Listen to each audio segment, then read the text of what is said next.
Garage entry door.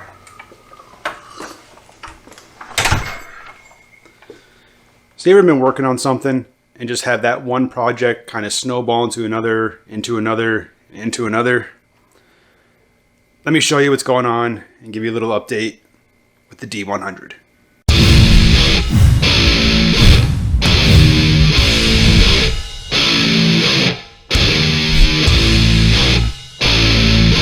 So recently I did a video where I was rewiring the engine bay on the D100 since, as you can see, the engine's out. Perfect time to do it, right? Nothing in the way. Well, in working on the rewire, there's a harness that goes from the firewall to the back of the truck. So, in order to replace that harness, I figured I'd pull the bed. Since that harness runs up along the driver's side frame rail, runs up behind the gas tank, I figured pull the bed, drop the gas tank, and that would make accessing that entire wire harness easy, since there are a couple of wire loom clips behind the gas tank that kind of had to come out. Well, that has led now to, since I'm in here, since I have the bed pulled, I might as well do other things that need, maybe not that need to get done, but some that need to get done, but some that are just kind of might be nice to get done. So the obvious project to do with the bed off would be do the exhaust. I mean, I've got all this room here, nice easy access. However, the exhaust on this truck, because of the gas tank being on the driver's side up along the frame rail, the driver's side exhaust had to cross over to the passenger side, run up, and then it crossed back over, so there were dual exhaust pipes out the back. That led me to thinking about, well, I might as well, since the gas tank's out, replace and relocate the gas tank. And that, oops, let's see here. I don't know if you can see it. And that led me to that.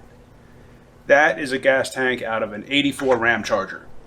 And it's going right here. So the first step in getting that gas tank to fit right here is to move this cross member. Now, there were 3 rivets on each side that held this thing in place, and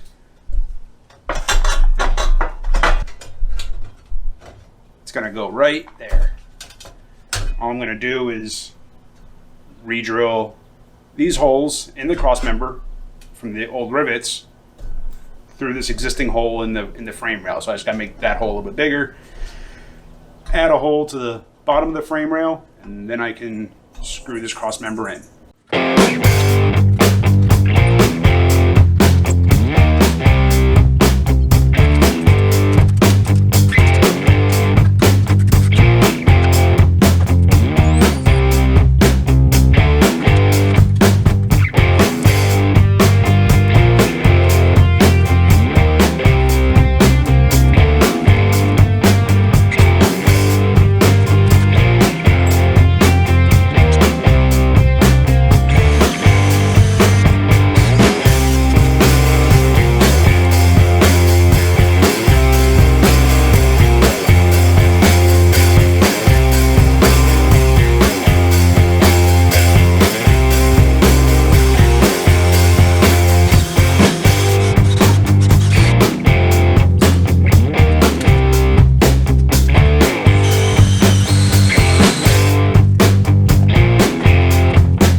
Like a glove.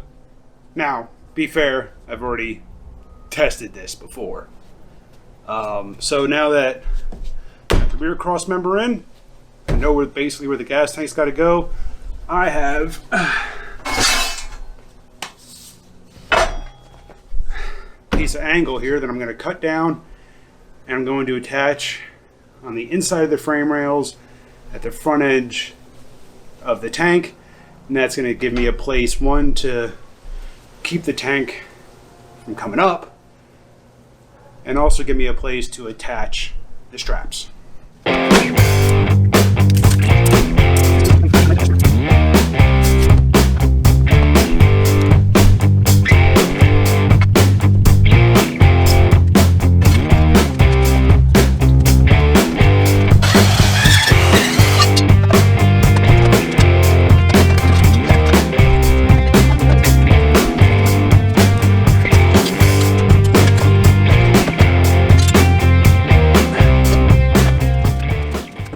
So once I got the cross member relocated and bolted in, ran the wires and everything back there, I went ahead and I cut a piece of angle iron and I welded it in between the frame rails here, and then I just gave it a quick coat of paint just to keep it from rusting.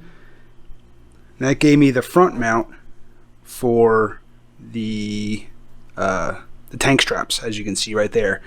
And all I did was I just drilled the holes, and I actually tapped the angle iron so those bolts screwed directly into that angle iron.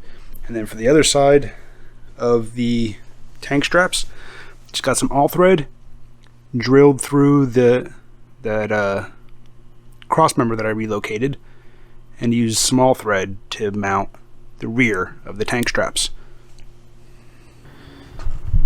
So that's really about it. I mean, it's really simple. It was just a matter of making sure that I had everything in the right spot before I started mounting everything. I mean, I had to make sure that the gas tank wasn't going to rub up against the rear shocks. I had to make sure I had, just enough clearance for everything back here.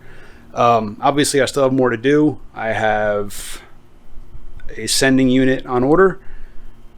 Should be getting here hopefully next week.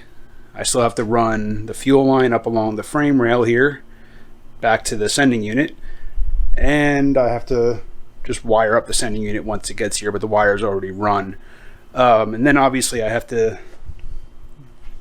deal with the filler neck here. That I'll deal with once I get the bed back on. That'll tell me where I need to cut in the bed to make room for a filler neck. I haven't decided yet if I'm going to just do an in bed, flush mount with the bed floor filler, or I'm actually going to run up to the side through the fender like the one that was up front here, just recreate that in the back. So again, just super simple project. It's just a matter of just take your time, make sure you do it right, make sure everything fits where you need it to fit, and there's no interference with anything. Thanks for watching, and I'll see y'all later.